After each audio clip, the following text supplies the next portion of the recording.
সবাইকে আমন্ত্রণ ইসলামী bank PLC world news টুডেতে, সাথে আছে আব্দুল্লাহ ফারুক। শুরুতেই আজকের শিরোনামগুলো। ভারতীয় সংবাদ মাধ্যমের খবর উদ্দেশ্য প্রণোদিত, আইএসপিআর এর প্রতিবাদ।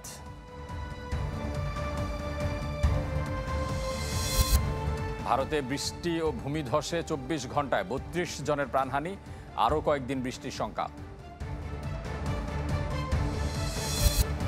গাজায় ত্রাণ নিতে যাওয়া ফিলিস্তিনিদের উপর গুলিবর্ষণ, নিহত ৩১, যুদ্ধবিরতি নিয়ে দোলাচল। শিরোনামে শুনছিলেন যে বাংলাদেশের দক্ষিণ পূর্বাঞ্চলে মিলিটারি অপারেশন জোন ঘোষণা নিয়ে ভারতীয় সংবাদ মাধ্যম নর্থ ইস্ট নিউজে প্রকাশিত মিথ্যা সংবাদের প্রতিবাদ জানিয়েছে আইএসপিআর। বিবৃতিতে আন্তঃবাহিনী জনসংযোগ পরিদপ্তর জানায়, কক্সবাজার থেকে বান্দরবান পর্যন্ত মিলিটারি অপারেশন জোন ঘোষণা নিয়ে প্রচারিত খবরটি পুরোপুরি মিথ্যা। এটি উদ্দেশ্য প্রণোদিত, যার লক্ষ্য বাংলাদেশের অভ্যন্তরীণ স্থিতিশীলতা বিনষ্ট করা এবং সশস্ত্র বাহিনীর ভাবমর্যাদা ক্ষুণ্ণ করা।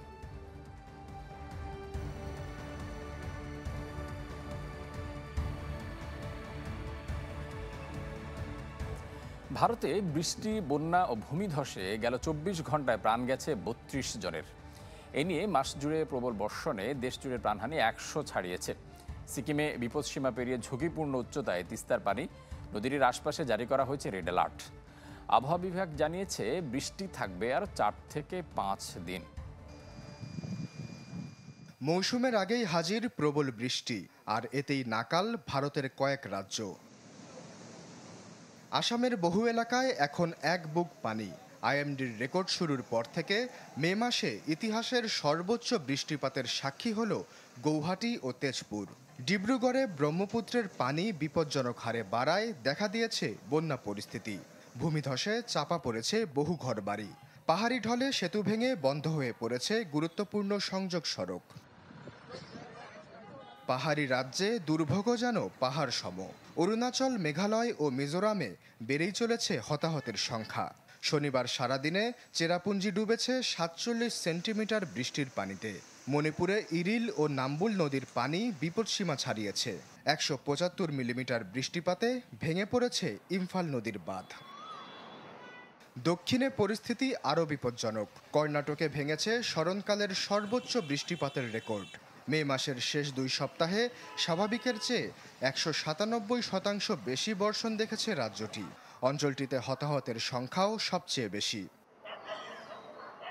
নতুন করে বৃষ্টিপাতের মাত্রা বেড়েছে তামিলনাড়ুতেও। রাজ্যটিতে ভ্রমণে সতর্কতা জারি করেছে আইএমডি। চেন্নাই সহ ১৭ জেলাকে রাখা হয়েছে উচ্চ ঝুঁকিপূর্ণ অঞ্চলের ক্যাটাগরিতে। সিকিমে বিপদসীমা ছাড়িয়েছে তিস্তা নদীর পানি। আশেপাশের কয়েক অঞ্চলে জারি করা হয়েছে রেড অ্যালার্ট। আরও ৪ থেকে ৫ দিন বৃষ্টিপাত অব্যাহত থাকার পূর্বাভাস দিয়েছে আবহাওয়া বিভাগ। আশ্বাস চৌধুরী, চ্যানেল 24। ৪ জুন থেকে শুরু হচ্ছে পবিত্র হজের আনুষ্ঠানিকতা। এরই মধ্যে সৌদি আরব পৌঁছেছেন ৮৫,০০০-এর বেশি বাংলাদেশি হজযাত্রী। এ নিয়ে সবশেষ খবর জানাতে মক্কা থেকে আমাদের সাথে যুক্ত হচ্ছেন সহকর্মী সৈয়দ আহমেদ ভূঁইয়া। আমরা যাচ্ছি তার কাছে। সৈয়দ আহমেদ, আর ২ দিন পরে হজের আনুষ্ঠানিকতা শুরু হচ্ছে, এবারে কার্যক্রম কেমন দেখছেন?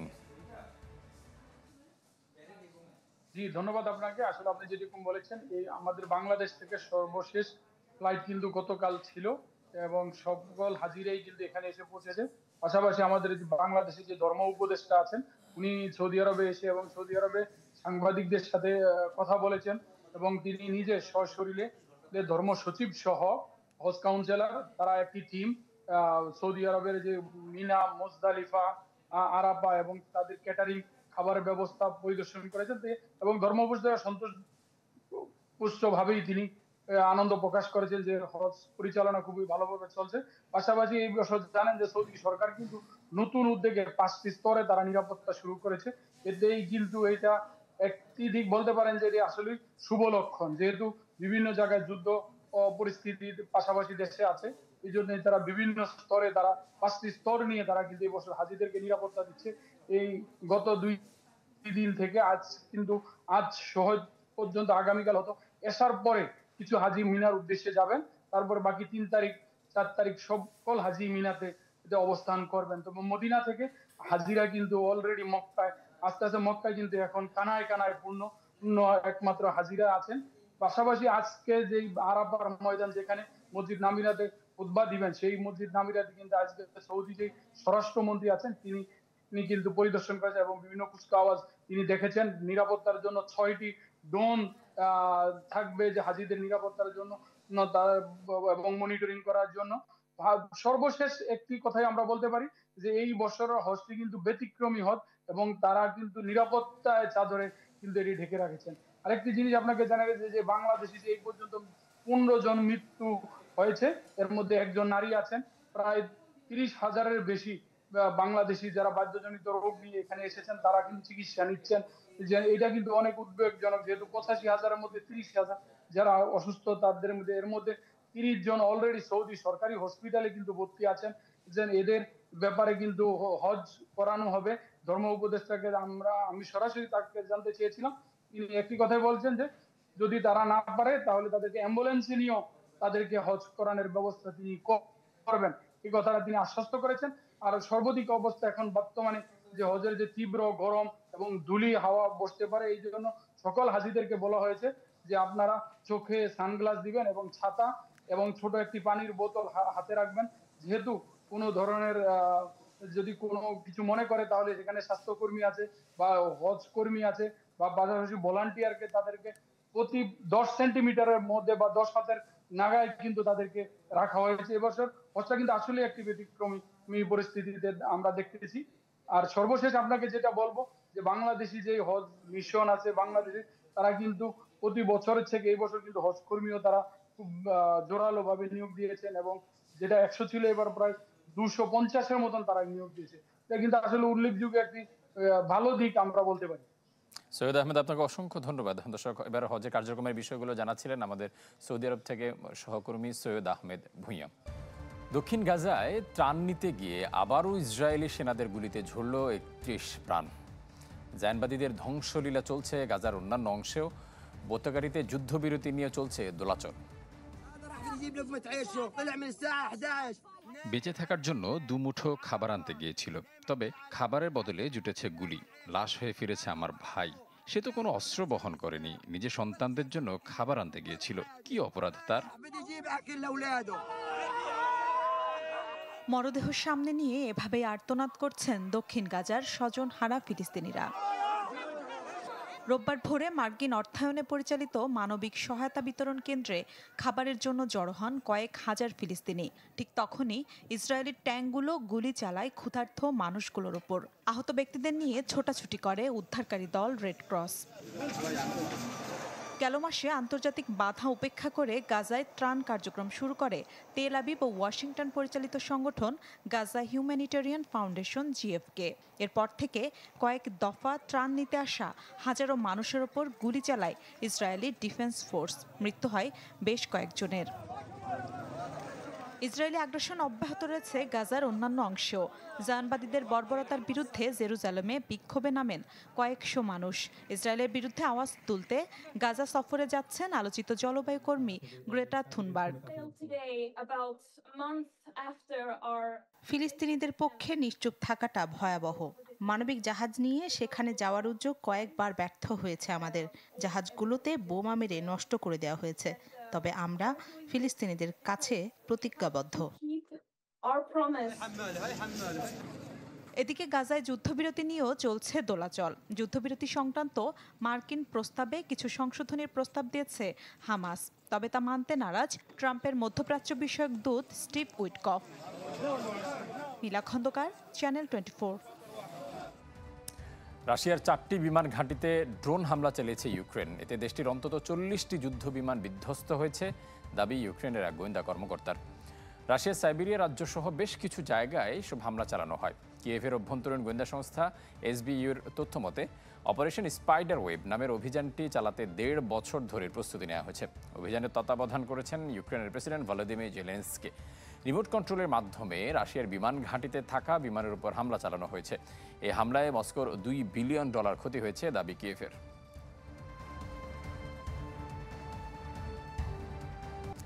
পশ্চিম আফ্রিকার দেশ নাইজেরিয়ায় ভারী বৃষ্টিপাত ও বন্যায় প্রাণ গেছে 151 জনের। খোলা আকাশের নিচে বাস করছেন আরও কয়েক হাজার মানুষ। আকস্মিক বন্যায় ভয়াবহ ক্ষতিগ্রস্ত হয়েছে অন্তত 500 পরিবার। স্থানীয় সময় শনিবার এক বিবৃতিতে দেশটির জরুরি ব্যবস্থাপনা সংস্থার পরিচালক জানান, বুধবার রাতে নাইজার শহরের মোকেওয়াতে শুরু হয় প্রবল বর্ষণ। কয়েক ঘন্টার মধ্যে সৃষ্টি হয় বন্যা পরিস্থিতির। ধসে পড়ে বেশ কিছু ভবন, জলাবদ্ধতায় আটকে পড়ে বহু মানুষ। ধ্বংসস্তূপ থেকে প্রথম দিনে উদ্ধার করা হয় 100-র বেশি মরদেহ। আহত অবস্থায় উদ্ধার করা হয় আরও 121 জনকে। আবহাওয়াবিদরা বলছেন, জলবায়ু পরিবর্তনের কারণে দেশটিতে বাড়ছে বৈরী আবহাওয়ার প্রবণতা। গেল বছর বন্যায় 1200 প্রাণহানি দেখেছে নাইজেরিয়া।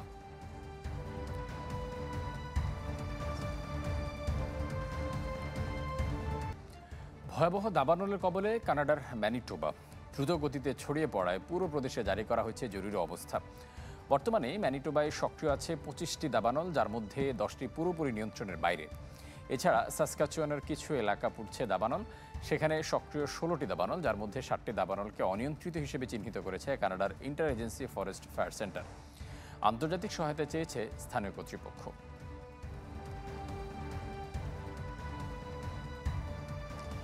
2021 পরবর্তী সময়ে তালেবান সরকারের শাসনে থাকা আফগানিস্তানে অর্থনৈতিক সংকটের পাশাপাশি অন্যতম চ্যালেঞ্জ এখন শিশুশ্রম। দেশটির 25 থেকে 30% শিশুই কোনো না কোনোভাবে শ্রমে নিযুক্ত। আর্থিক অনটনে পরিবারের হাল ধরতে লেখাপড়া বাদ দিয়ে ঝুঁকিপূর্ণ কাজের দিকে ঝুঁকছে অনেক শিশু। আফগানিস্তান যুদ্ধ পরবর্তী অর্থনৈতিক টানাপোড়েনের একটি দেশ, বর্তমানে ভুগছে চরম খাদ্য সংকটে, যার ফলে অনেক শিশুই স্কুলের গণ্ডি পেরোনোর আগেই পরিবারের হাল ধরতে বাধ্য হচ্ছে বিভিন্ন কাজে যোগ দিতে। ফলে শৈশবের আনন্দময় সময়টা অধরায় থেকে যাচ্ছে তাদের। 11 বছর বয়সী ইব্রাহিম মাহমুদি এমনই একজন। কাবুলের একটি স্কুলে পড়াশোনার পাশাপাশি লোহার কারখানায় শিখছে কাজ। চিকিৎসক কিংবা প্রকৌশলী হওয়া নয়, পরিবারের আর্থিক অনটন মেটানোই তার লক্ষ্য। 1 বছর ধরে আমি এখানে লোহার কাজ করছি। 5ম শ্রেণীতে পড়াশোনা করছি। ভালো ছাত্র হলেও বাড়ির অবস্থা দেখে কাজ করতে বাধ্য হয়েছি। শুধু আমি না, আমার আরেক ভাইও তামের শাহী মার্কেটে কাজ করছে। মানবাধিকার সংস্থা হিউম্যান রাইটস ওয়াচের তথ্য মতে আফগানিস্তানে প্রায় 1 কোটি শিশুর মধ্যে 25 থেকে 30% কোনো না কোনো শ্রমে নিযুক্ত, যারা জীবিকা নির্বাহে গৃহস্থালী, কৃষিকাজ, খনি শ্রমিক, হকারি ও ঝুঁকিপূর্ণ কারখানাগুলোতে কাজ করছে।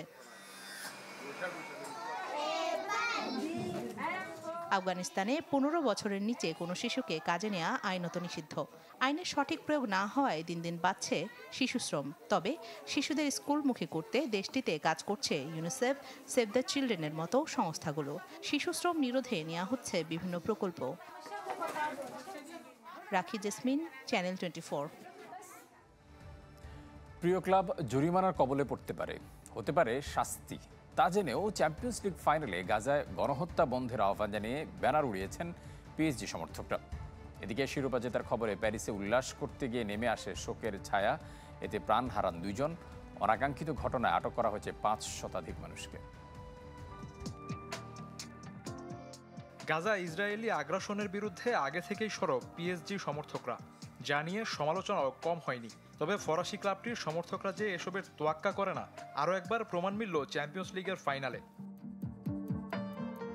যার সাক্ষী জার্মানির আলিয়াঞ্জ এরেনা। ঐতিহাসিকভাবে যেখানকার জনসাধারণ ইসরায়েলের প্রতি ইতিবাচক, সেদেশেই গাজাবাসীর পক্ষে আওয়াজ তুলেছে পিএসজি সমর্থকরা। ব্যানার দেখিয়ে জানিয়েছে গণহত্যা বন্ধের আহ্বান। এসবের কারণে উয়েফার শাস্তি কিংবা জরিমানার কবলে পড়তে হতে পারে ইউসিএল চ্যাম্পিয়নদের। ট্রফি জয়ের খবরে প্যারিসে আনন্দ শোভাযাত্রা শুরু করে সমর্থকরা, যেখানে সৃষ্টি হয় বিশৃঙ্খলার।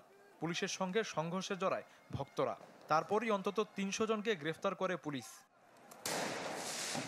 প্যারিসের কিছু দোকানে হামলা ও লুট করার অভিযোগ সমর্থকদের বিরুদ্ধে।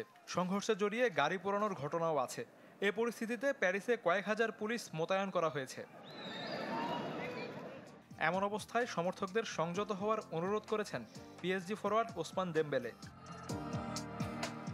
শাফিউদ্দিন Shaon, channel 24। PLC world news স্টুডিওতে বিশ্বের গুরুত্বপূর্ণ সব সংবাদ বিশ্লেষণ জানতে চোখ রাখুন চ্যানেল 24 এর পর্দায়। এছাড়াও দেখতে পারেন ফেসবুক এবং ইউটিউবে। আর এতক্ষণ সাথে থাকায় ধন্যবাদ সবাইকে।